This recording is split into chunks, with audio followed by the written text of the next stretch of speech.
uchawi mchana kwa upe hapa. Mimi tena mchawi? Mimi nimekuja na kuuliza maswali yangu ya msingi, unaanza kuletea maswala ya ushauri. Mimi fuata ushauri hapa. Utanipa barua unipi? Hivyo unavyotaka wewe, mimi siwezi kutoa barua.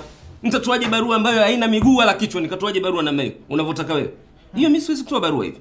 Ofisi haiwezi kufanya vitu vya ajabu kama hivi. Wewe baba, unacheza na mbuga hujaona pori.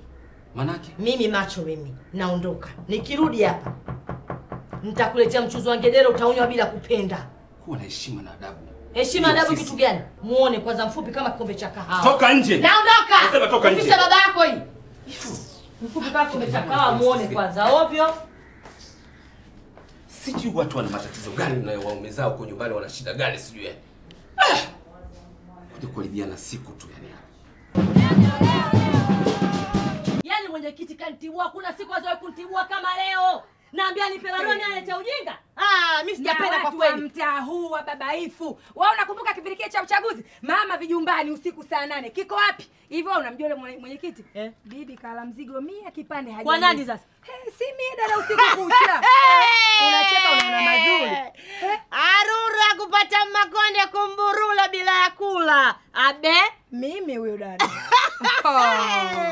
Mimi kipindi kile nilikuwa nawaambia shoga zangu, bora uongozi mnipe mie, lakini macho ana mdomo, macho watatu shamba, macho hivi. Kiko wapi? Hilo swala la kupewa wewe uongozi ndugu zako. Mmelewa mzigo na hela mjapewa. Hilo swala la kupewa wewe uongozi ndugu zako. Tafuta niache nenepe mie. Tafuta kulomba kwa uongozi nayo. Yaani sasa hivi lazima aondoke. Mimi sijapenda kwa kweli. Mimi simtaki hata kumtaki. Yaani wanakula mzigo afuata 100 sijampenda kwa kweli mwenyekiti, hapana. Yaani hapa tuwapitie tu hao watu. Kanikusanye kijiji kisima. Wewe umekaa hapo vipi na kuendelea? Hebu kwanza. Unafanyia kalabiani. Hili sipile kupetali. Mwenyekiti ni barazuri, mwenyekiti ni mwenyekiti kamna huyu mzigo atashikibia hajampa. Usiniambie. Unabwata. Nakwambiaje? Sasa tumeamua kuandamana. Kama huna kero zako fika. Kama una kero zako. Mimi niliwaambia kwa mkanichagua mimi mkanikataa kwa sababu mimi na mdomo. Sasa twende. Twende. Kwa hiyo nao bwana nguo wewe Kenge amka umelala wewe. Hebu amka. Wakenge. Choo ukubwa na habari toka nje. Mwenyekiti mtamshamshida babu wewe. Yaani atoke.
naungana nao watu yani mimi nizalilike kabisa. Tulia kwanza. Nisikilize kwanza. Inaonekana yule dada amekuja hapa. Anakuja. Mimi nasikia. Wewe unakutana na unacheza. Si unacheza? Najua ni muziki tu. Ndio maana mimi nacheza, si chochote.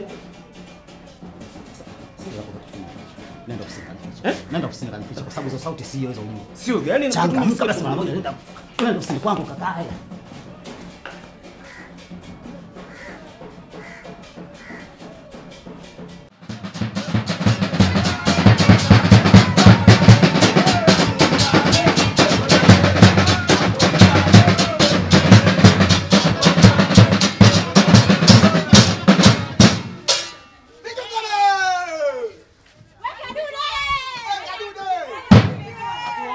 Nini tatizo lililopelekea mpaka kufikia hatua ya kusema mwenyekiti hamumtaki? Nini shida? Mwenyekiti hatumtaki tena. Hatumtaki!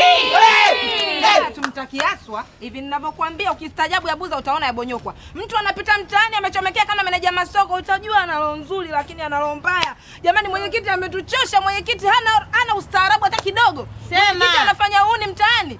Anapita na visichana vidogo mwenyekiti hela zetu za wananchi anaenda kuhonga inatuuma sana. Sio kweli. Mimi mwenyewe simtaki. Kila kitu kinakuwa na sababu zake. Nini sababu mpaka mwenyekiti hamumtaki? Ndio swali langu liko hapo. Mwambieni bwana, asipoteze muda bwana. Kama kutoka atoke tu. Sasa mwenyekiti hamumtaki. Huu mtaa mnavyotegemea nyinyi utaongozwa na nani? Na Mungu. Mungu atauongoza. Eleni.